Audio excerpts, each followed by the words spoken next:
So we are going to learn about electric fields.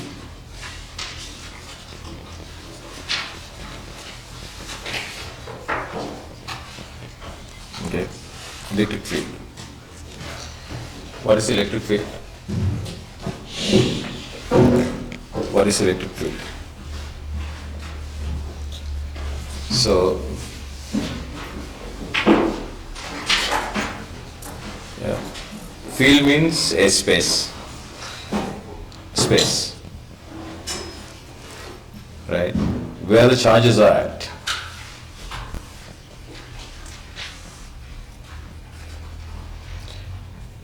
Where the charges are at. So you get positive charges and negative charges, right? Yeah. So suppose you have a positive charge here, Q1, right? You know charge is measured by Coulomb. Here Q2, positive. Then the distance between these two is suppose R. There is another charge, positive Q1, and this is going to be negative Q2.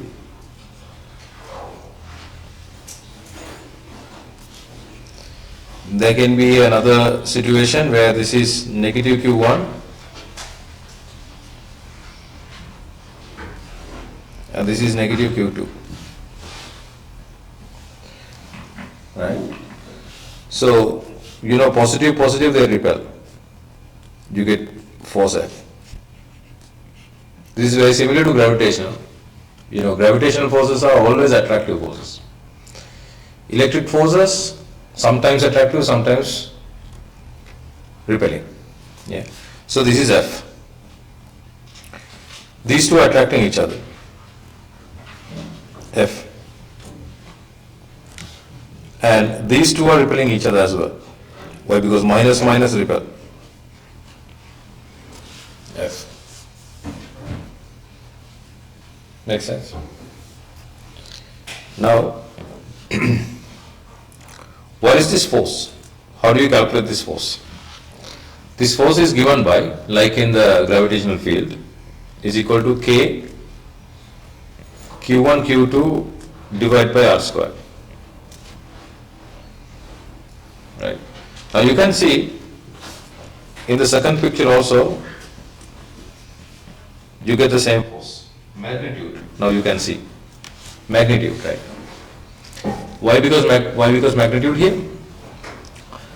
Because the directions are shown in the picture in arrows. Mathematically, you define these things as vectors. Now that is not in the syllabus, unfortunately.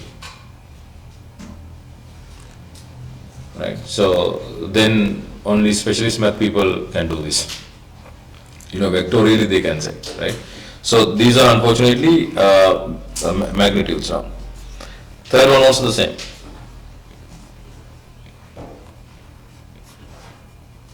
Okay. So this K is a constant. This constant depends on the material. If it is in air, it's a different thing. If it is in water, different thing. Yeah. Medium to medium, that K is different. We don't need to have the knowledge of that at this point, but that K is defined by 1 divided by 4 pi epsilon. You don't need that. You don't need this knowledge. Yeah. You don't need that knowledge, right? So you have to understand K is a material dependent property. That's it.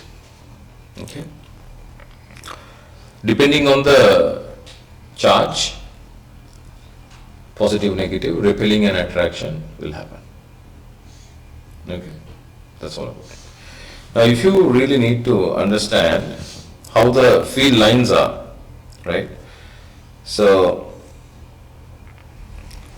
field lines are like this.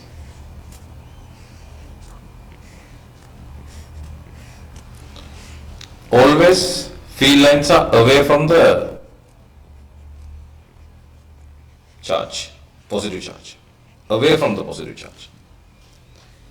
Now here, away, but negative one is coming in. See, negative one is coming in.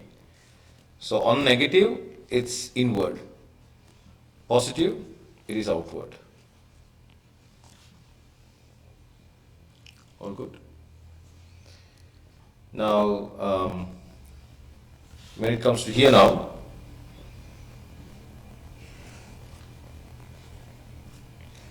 you can see it is like that. See, always inward. Yeah. Why is it like that? Why Those are field lines because negative positive attraction and negative negative repulsion. How do you know which is? Hmm? How do you So what is a field line? Electric field line means positive path of a positive unit charge. Field line, electric field line. Electric field line is path of a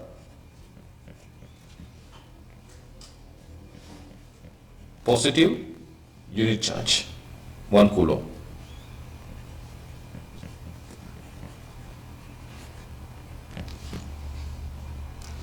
That is how it is defined. Like in gravitational fields, what is a gravitational field line? What is gravitational field line? Possible path of a unit mass. They are attractive forces. Right? So possible path of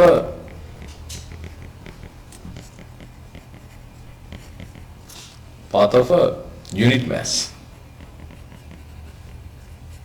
1 kilogram. That doesn't have plus or minus, right? So that's how it is defined. Okay. Okay. How do you know? How do you draw them? Well, because if you have this one positive Q here, you need to make a field line, right? So you are going to keep one positive 1 coulomb here. What will happen? They repel. They repel. So it's going away. So the field line is going away from a positive charge. So that's how I created this guy over here. See, this is a positive charge, so I literally keep 1 coulomb here, positive 1 coulomb, so the repelling is happening. So that path is what we define as a field line, electric field line. So we have electric field line, we have gravitational field line. Yeah. Okay, so if you want to see how the gravitational field line looks like, now I told you, this is M, simple M, right? So gravitational force is Fg. Gravitational force is Fg. So they are attractive, right? So those forces are like this. The attracting forces.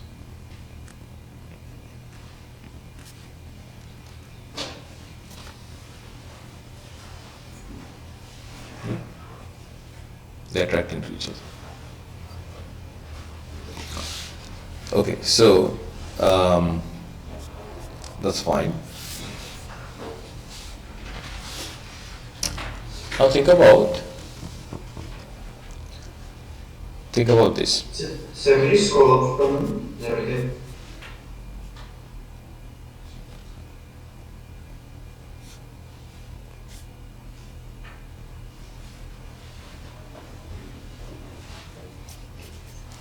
Okay, so now let's think about, there is an orbit here and there is another orbit here. There is a charge inside, positive Q, right? The distance from charge to there is going to be R. Distance from here to here is, suppose R1, R2, okay? R1, R2. I'm going to keep 1 coulomb here, positive 1 coulomb here, and here positive 1 coulomb. We'll try to see what will happen. Obviously we understand, we get repelling, This is F2. We get repelling. This is F1. On capital Q, on plus Q, there you get here F2, and then F1 is here. So because they are acting linearly, repulsion is linear, right? It's straight. That's what I said. Yeah. So now you can see that F1 force is nothing but K Q divided by R1 squared, and F2 force is K Q divided by R2 squared, because the other one is 1. Get it? Fine. Now if you think about this guy over here, yeah, so if you think about that guy has F2 and F1 going on here, right? So which one is greater? Which one is greater? F1 or F2? Common sense. F1 is greater. F1 is greater, because when R1 is reducing, F1 is increasing, inversely proportional. Yeah. So that will tell you from here F1 is greater than F2. So F1 is greater. So if you want to really show it, you can make it short like this. You know. So then there will be a resultant force. Resultant force is always towards the highest force, right? Like this. How to find it, I will teach you later. This is the resultant force, right? So due to this, plus Q charge tends to move, right? Unless we fix it there. Yeah, if it is freely available there or free to move there, so it moves, right? Good.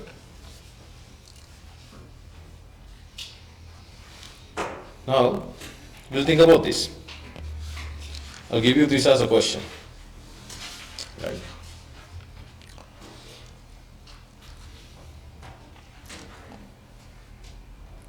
Plus Q with capital M, plus Q charge with mass M kilogram, and plus simple Q charge with simple M kilogram is placed in a medium,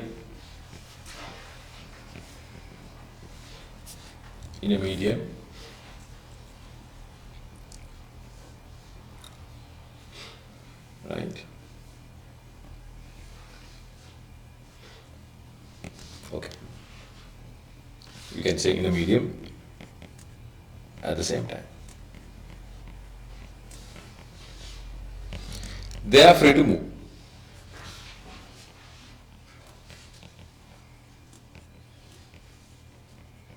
They are free to move.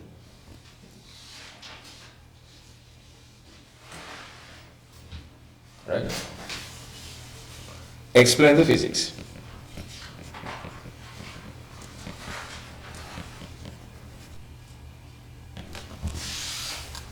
Okay, I'll give you 30 seconds. Okay. Now, let's think about this. Suppose you are going to put capital Q here, and you are going to put simple Q here. Initially, they are in R distance, capital R distance. Now we understand at this point, so t is equal to 0, right? T is equal to 0. They have a force, I would say F0, for example. F0. And if you calculate F0 is equal to K QQ divided by R square. Now, suppose due to this force, they have masses, right? They have masses. Due to this force, in the next second or in next t time, it goes here, and this one goes here, for example, and still moving in this direction linearly. Now the separation is different. Now the separation is simple r, for example, which is greater than capital R. Now you get the force F1 and here also F1. That is KQQ divided by simple R squared. Yeah. Now you will see, if you look at the physics, you will see this is moving. They are moving, right? And they are moving because of this repelling force. However, you will observe that F0 is greater than F1, greater than whatever after the forces after F0.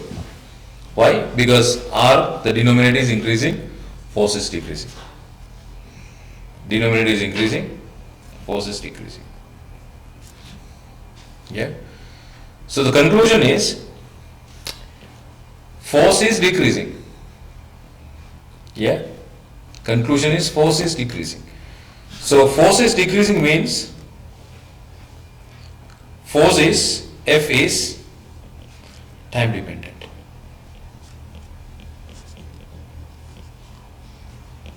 F is time dependent. F is time dependent means F is a function of t. You get my point?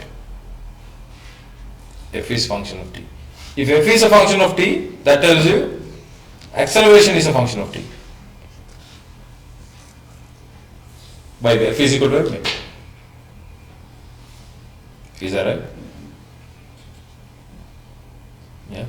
So this is not a constant acceleration now. If it is not a constant acceleration, can you use F is equal to ma? No.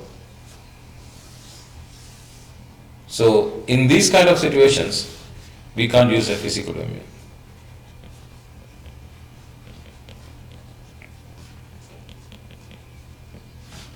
As A is not a constant. A is time dependent.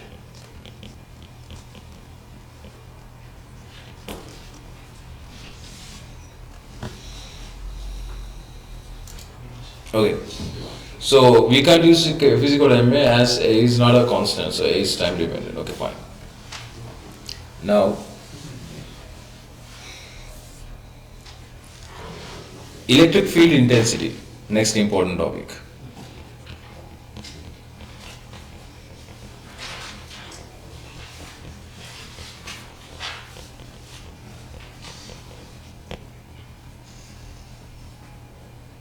Okay. Before I go into electric field intensity, I would like to discuss gravitational field intensity. Gravitational field intensity.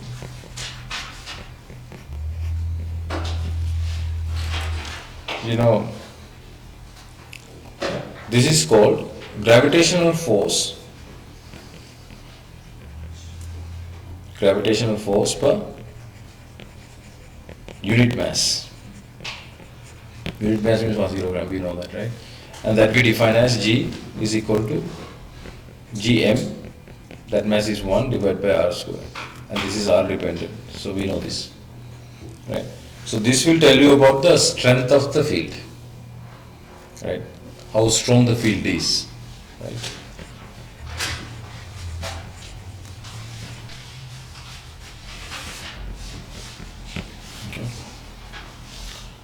When it comes to electric field intensity,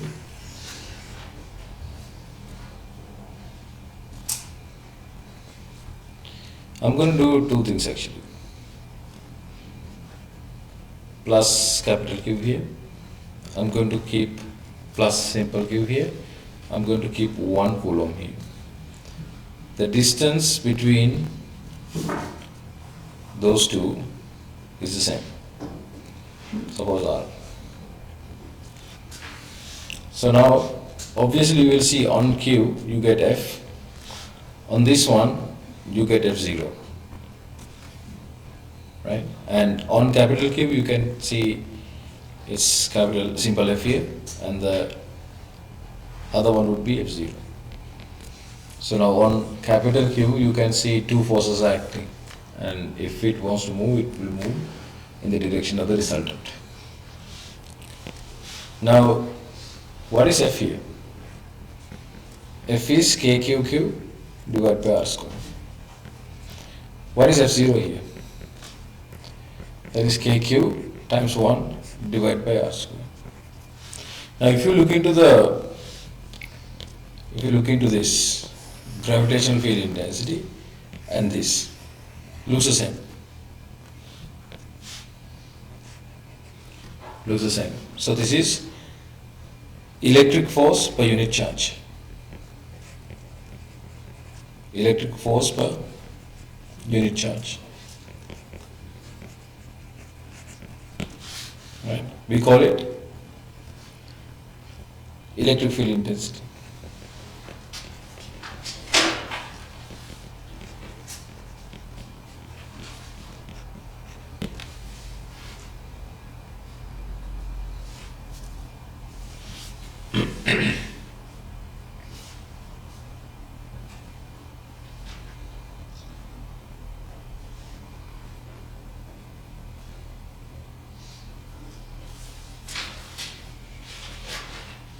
Right?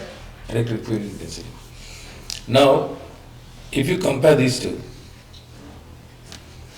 right? If you compare these two, you can see that F is equal to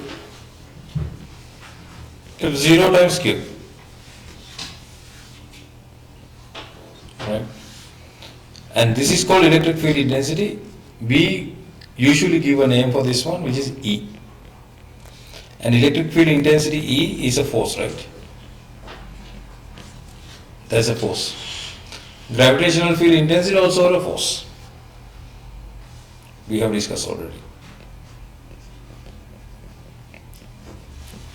Okay. So E is KQ divided by R square, O. E is F divided by Q. F means force per Q charge, force on Q charge, right? Force on positive Q charge, or positive negative doesn't matter. Electric force on positive Q charge. Makes sense? Right? So,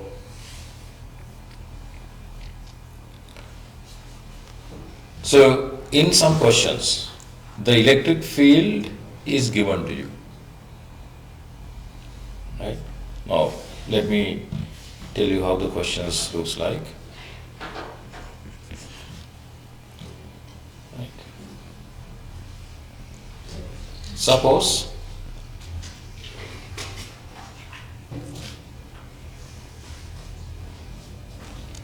there are two plates here. One is positive, this is negative. So electric field lines are always positive to negative. You know that, right? Always positive to negative. Electric field lines. So electric field line is nothing but it's a normal field line, right? Path of a positive charge. So this is E. How do you understand that? There is a Q here, positive Q. You keep 1 coulomb here. So there is a force which is acting on that coulomb, right? And that is nothing but E, right? For this case, E considered to be a constant. Why? Because the distance here is, there is a distance, but negligible. It's not that huge. Like what I'm saying, you take here the force F, right?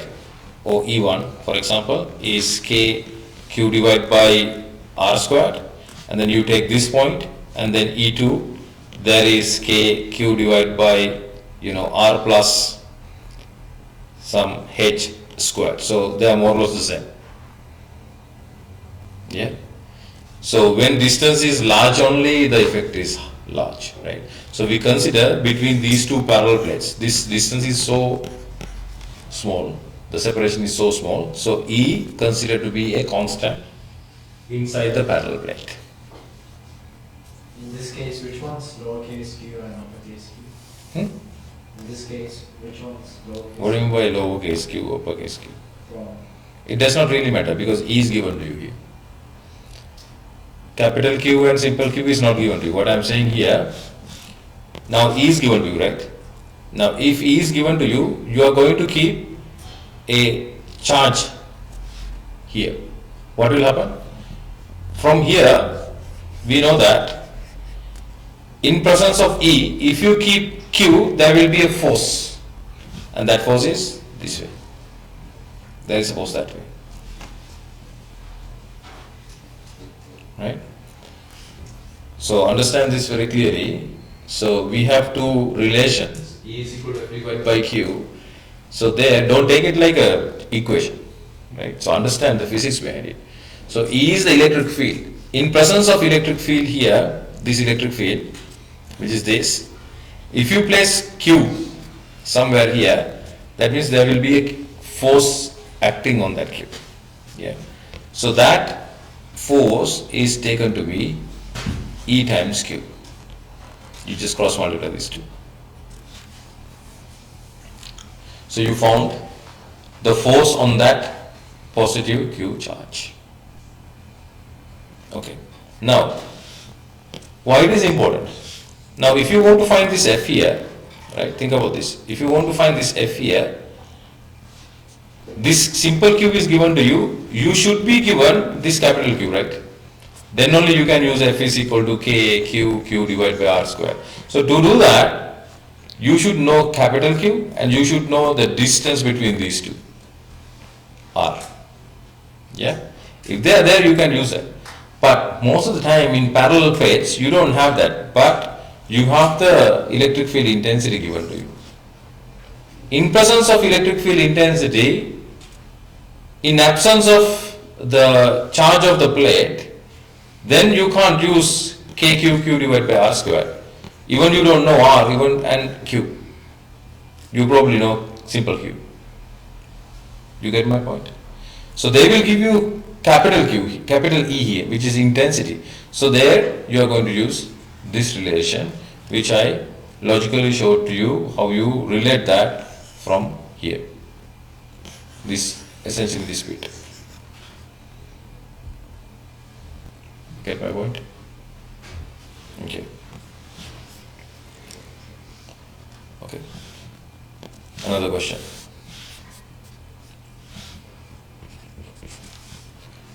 Suppose there will be electric field given to you this way. Electric field is given to you in this way. E. Electric field usually, okay, so you have electric field here. So usually electric field means electric field intensity, okay? That's how the wording is. So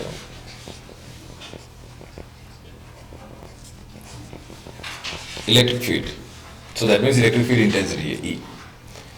Now you are going to keep a positive Q charge here, and here you are going to keep, suppose Q1, okay?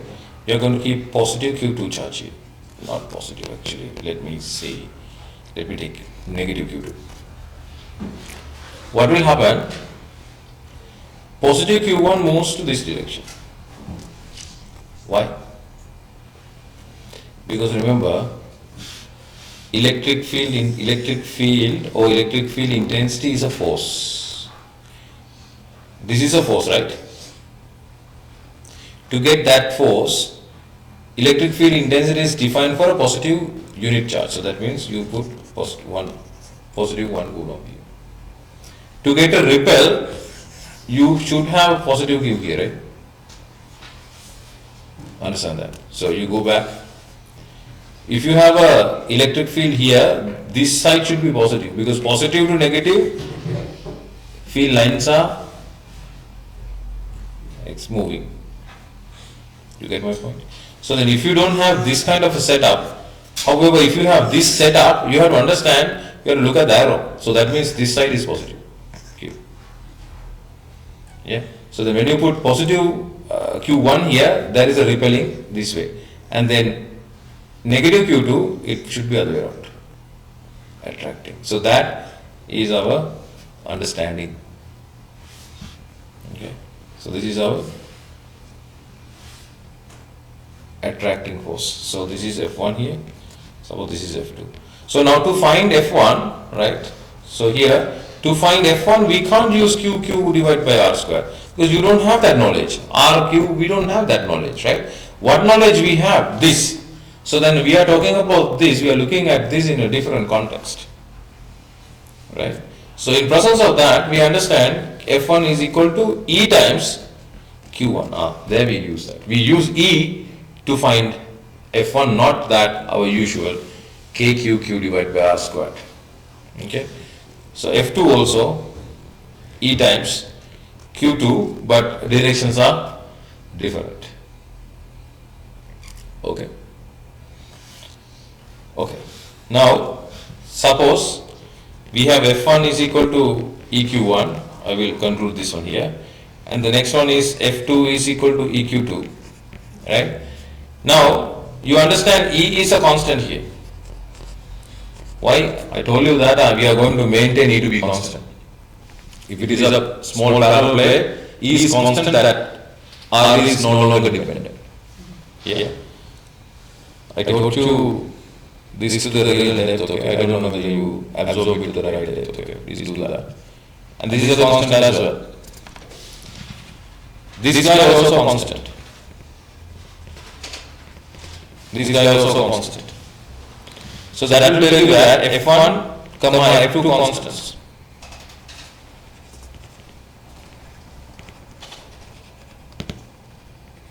F1, F2 are constants, right? If F1 and F2 are constants, we can use the physical limit. Makes sense? So this is M1 mass, suppose this is M2 mass. So as F1, F2 are constants,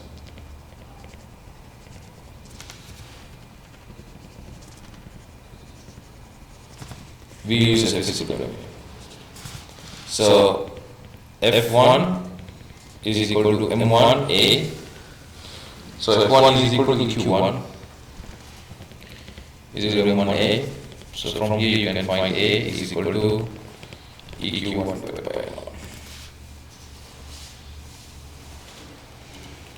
Similarly, F2 is equal to M2A.